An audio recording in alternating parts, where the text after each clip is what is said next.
Cheat Code. Support Strategist. By Clouds. My Head in the Clouds Not Coming Down on AO3. Chapter 43. Expectations. Ochako felt disgusting. She was nauseous, and it wasn't even from her quirk. No, it was because she was a terrible human being and felt like she was lying to everyone around her. She wasn't trying to. It wasn't like she was working with the villains or anything, but, well, she must have done something to trick All Might into thinking she was actually worthy of being his successor, or he wouldn't have offered her his quirk. The motions of the train should have been calming. Shinso was asleep next to her, slumped down in his seat as they made their way to Gunhead's agency, but Ochako just couldn't stop thinking that he would make such a better holder of All for One than she would. Anyone in their class would have been a better choice, because at least they'd actually have a heroic motion. She had decided to become a hero to make money, for goodness sake. Her reason for becoming a hero were inherently selfish, and for someone, she'd been an idiot, and thought she would be able to get away with it. All Might, however, deserved a successor who was actually heroic, and not just some poor girl who wanted to be rich. As flattered as she was by the offer, Ochako knew that she didn't deserve to be the symbol of peace. And that, at the crux, was why she felt so terrible right now. All Might hadn't been trying to pressure her. She knew that. But he was the #1 hero. She looked up to him her entire life, and here he was, giving her the offer of a lifetime, an offer that anyone and their dog would be ecstatic about getting, an offer that she would have been ecstatic about getting if she could just stop feeling like an imposter. Receiving All for One was a once-in-a-lifetime opportunity, and anyone would count themselves lucky to be offered a quirk with unimaginable power, especially from, objectively, the best hero to ever live. How was she supposed to turn her nose up at that? She didn't want to look ungrateful or presumptuous, like she didn't need All Might's power. And he was the #1 hero, so she couldn't just tell him he made a mistake in choosing her because he was the symbol of peace, and she was just a first-year hero student with no idea with what she was doing. All Might didn't make mistakes, and even if he did, she hadn't earned the right to call him out on them. All Might have phrased it as a question, but at the same time, it felt like an offer she couldn't refuse. Ochako hadn't known how to say no, so she hadn't. She vaguely remembered stuttering out an approximately polite response, but everything had happened too fast, and the only thing she could do was fall back on being polite to try to hide the way she was panicking inside. One thing led to another, and before she was really able to process what was happening, All Might had given her a piece of his hair to eat, which was, oddly enough, one of the least weird parts of the entire experience. And then it was done. She had All Might's quirk. Ochako had spent every day just trying to keep her head above water. She had felt the unfamiliar power welding up in her a few times so far, but she shoved it down in a panic every time. She didn't deserve One for All. She shouldn't have ever accepted it, but she just hadn't known what else to do, and now it was too late to take it back. Last night, she'd woke him up in the middle of a panic attack and had half-drafted an email to All Might trying to convince him to take the quirk back before she realized that she didn't know if that was even possible. And even if it was, she probably shouldn't be talking about One for All over an email. She didn't know what to do. So instead, Ochako did the only thing she could do and tried to ignore the whole thing. She left on her planned internship and tried to put the whole symbol of peace thing out of her mind, thinking that maybe, if she put it off for long enough, it would stop feeling like she was a liar and a fake. It hadn't worked yet, but hey, All Might had chosen her because she refused to give up. So there's always hope for tomorrow, right? The train started to slow down, and Ochako shook Shinso awake. Hey, Shidig, it's our stop. Huh? Shinso blinked slowly, and bewilderedly sat up. Oh, we're here? Not quite, Ochako giggled. We've still gotta walk to the agency. Awesome. Shinso stretched and stood up, grabbing his duffel as a train came to a stop. Well, let's get going. Ochako grabbed her duffel, pushing down, one for all again, as it tried to rear its head again. Yeah, let's go be heroes. Eggshot had said since he mostly operated at night, there was no point in Shoto showing up until the evening. Instead of telling his father that, however, Shoto had packed up like normal, gotten out of the house as soon as he could, and put on a beanie so he could head to Ippur's murder alley. Alright, maybe it wasn't fair to call it her murder alley, considering that it was most likely Shigaraki who had done the murders, but it had a certain ring to it, and Ippur hadn't scratched him when he told her the joke, so she probably thought it was funny too. His father would probably be furious to know that he was spending most afternoons in a grimy back alley playing Space Heater to an angry cat, especially since some of those days also included the company of a guy who had quite literally tried to kill All Might. But out of all the ways he could rebel against his old man, Shoto thought this was probably one of the mildest, and it was the bastard's own fault for kicking him out in the first place. Plus, this way at least someone could get some good out of his fire quirk. Hey girl. Shoto smiled as he bent down, and Ippur immediately butted into his hand. I brought you some food today. Do you want it?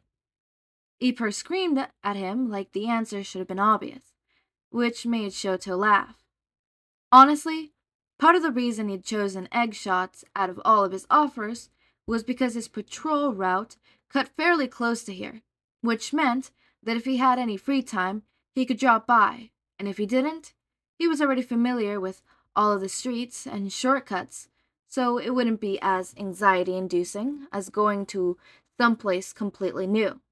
The other major reason, of course, was that Eggshot was the number 5 hero, which meant that Endeavor wouldn't be able to bully him into resigning his offer just so that Shoto would be forced to intern with him. It was a win-win. He opened one of the cans of cat food that he stashed in his bag and smiled when Ippur let him pet her while she was eating. Actually, a better way of putting it was that she made him pet her. Considering that every time he brought her food in the past, she wouldn't stop screaming at him until he did. But Shoto didn't mind. Honestly, it was more physical contact than he got at home, so he didn't really care if she was picky about it, and he'd like to think that this was a sign she trusted him. Since he read that some animals didn't like to let others near them while they ate out of fear that their food would be stolen. Shoto had probably done way too much frantic Googling about cats since the first time he came here, which would have led to a very interesting search history if he hadn't deleted it. But he felt like he was at ease, a little more knowledgeable than he had been before. He had at least known that Ippur wasn't going to kill him, probably, so that was good. And he knew enough to not accidentally kill her, which was even better. When she was done eating, Ippur spent a few minutes just kneeling at his leg before hopping on to his shoulders and starting to lick at the nape of his neck, the only place his hair wasn't completely covered by his beanie. He wasn't quite sure why she had done that when he came by, but she got angry if he interrupted her, and he really didn't mind, so he just let her do her thing. Eventually, she hopped back down onto his lap and purred while he pet her until the sun was ready to set and it was time to go to Eggshot's agency. Izuku was fairly certain that he and Mei were the only two students, including the entire hero course, that had to take a plane to get to their internship. Mei spent the whole flight rambling about how the plane worked and how all the in-flight technology could be improved, much to the annoyance of their flight attendants. But Izuku just nodded along the whole time, making notes on any interesting quirks he found along the way to keep his brain and his analysis loose. Neither of them knew what to expect from Island, but if Mei's fangirling was any indication, they were about to be put through the ringer, and he wanted to be as prepared as possible. The flight didn't feel long, but the sun was already almost setting by the time they landed. Mei was bouncing with energy as she physically pulled Izuku from the plane, barely remembering to grab their carry-on as Izuku laughed. Don't forget we have checked baggage too, Mi-chan. Oh, I can never forget that. Mei waved away his concerns. That's where all my babies are. It's a shame there's so many they won't allow in the plane. I could have been making so many cool babies to show all the big brain inventors this week. I'm fairly certain that's why they don't allow them, Izuku pointed out. You do have a habit of blowing things up when you're making babies, Mi-chan? He ignored the weird looks they got as they gathered their luggage, and he couldn't help but feel a sense of pride as he grabbed Mei's bag off the conveyor belt and only slumped a little. Sure, Mei immediately took it from him and hoisted it onto the floor, no problem, but months ago, he wouldn't have been able to lift it at all. He was getting stronger. It was only after they had their bags that Izuku suddenly realized that he didn't know who was picking them up. Mi-chan? Did Power Loader say who we're supposed to be looking for? Nope. Mei grinned and pointed to someone standing a little ways down. But I think the sign is a pretty good replacement, don't you think? Izuku looked where she was pointing and smiled in excitement as he saw Midoriya and Hatsume written in a big block letter. The girl holding the sign was only a few years older than them, but from the way she was holding herself, she definitely knew her way around. Mei didn't waste the time grabbing Izuku's hand and dragging him towards her. Come on, Izuku, Mei whined. The sooner we get out of this airport, the sooner we start making babies. To his surprise, the girl picking them up didn't even blush at Mei's loud outburst. She just laughed. No, you must be who I'm looking for. Uncle might mention you two were a bit high energy. Now, which of you is Hatsume and which is Midoriya?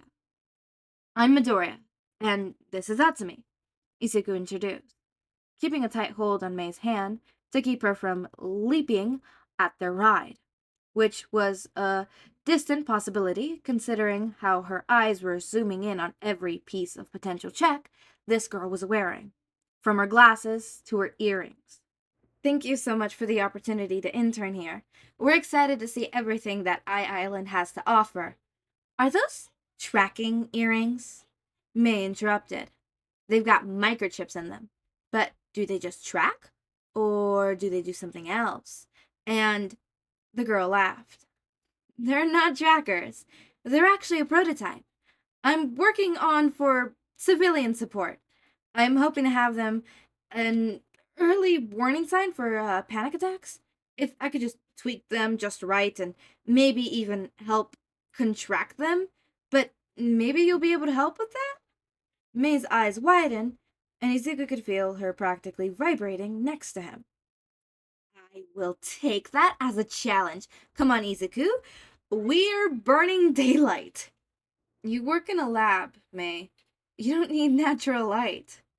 Izuku shook his head as Mei pulled him along, their ride following along beside them. And besides, you don't even know where the car is. We didn't even ask our ride her name. Oh, I'm sorry. I guess I forgot to introduce myself. The girl smiled kindly and skipped ahead so she could stop in front of them, holding out her hand for a handshake. I'm Melissa Shield. Welcome to I-Island. I called it, and I was right. Last week, I called it. I said this. Not necessarily that Melissa and David were going to, be interning with Izuku and Mei, but that they were going to interact. I'm like, I-Island, they have to, it has to happen. And I am so excited for this, really excited. So yeah, that's something. I love that, and I cannot wait till tomorrow. Oh, before that, can we just talk about how Todoroki is talking with are we gonna get a villain Todoroki in this? Cause Todoroki's talking with Shigaraki, so are we gonna get a villain Todoroki? I won't complain. Mans has every reason to go on the dark side, but just a thought. As always, make sure to eat, sleep, drink water, take your meds, have a wonderful day or night. Join our community Discord server, link is in the description. Subscribe to see more of my content, and thank you so much for watching.